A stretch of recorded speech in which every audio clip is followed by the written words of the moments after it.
বিশ্বাস করেন, আপনার রিজিকের মধ্যে যদি একটা টাকা হারাম থাকে, যতক্ষণ সেটাকে আপনি ত্যাগ না করছেন, আপনার ইবাদত কবুল হবে না। কোনো ক্ষমতা নাই এই হাদিসটাকে উল্টায় দেওয়ার। আল্লাহ পাক বলেছেন, ইন্নাল্লাহা তাইয়্যিব লা ইকবালু ইল্লা তাইয়্যিব। আল্লাহ পাক পবিত্র, তিনি পবিত্র রিজিক ছাড়া কবুল করেন না। তিনজন ব্যক্তির দোয়া কবুল হয়, নবীজি বলেছেন। দোয়া ফেরত দেয়াই হয় না, দোয়া করলেই কবুল। একজন হচ্ছে বাবা যখন সন্তানের জন্য দোয়া করে। 2 নাম্বার, যখন কোনো মুসাফির মানে সফর করছে যারা আল্লাহর পথে বা মুসাফির, তারা যখন আল্লাহর কাছে দোয়া করে, দোয়া কবুল হয়ে যায়। আরেকটা দোয়া হলো মাজলুম, কারো উপর জুলুম করা হয়েছে, এই মাজলুম যখন জালেমের বিরুদ্ধে বদদোয়া করবে, তখন দোয়া কবুল হয়ে যাবে।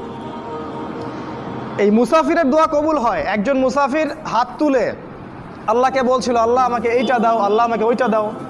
আর আমাদের নবীজি দেখে বললেন,